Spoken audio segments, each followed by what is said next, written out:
আপনি কি জানেন একদিন এক আমেরিকান এবং পাকিস্তানি আর এক বাংলাদেশি নৌকা নিয়ে সাগরের ভিতরে ঘুরতেছিল।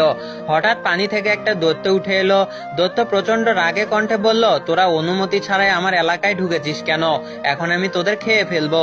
ওরা তো হাউ মাউ করে কাঁদতে লাগলো। ওদের কান্নায় দৈত্যের মন কিছুটা নরম হলো। দৈত্য বলল, ঠিক আছে, তোদের আমি একটা চান্স দিচ্ছি। তোরা কোনো কিছু সাগরে পানিতে ফেলে দিবি। যদি আমি সেটা তুলে আনতে পারি তাহলে তোদের খেয়ে ফেলবো, আর যদি না তুলে আনতে পারিস তাহলে ছেড়ে দিব। আমেরিকান লোকটি বন্দুকের একটা বুলেট পানিতে ফেলে দিল। দৈত্য সাথে সাথে সাগরের পানিতে ডুব দিয়ে সেটা তুলে আনলো, আর আমেরিকান লোকটিকে দৈত্যটা খেয়ে ফেললো।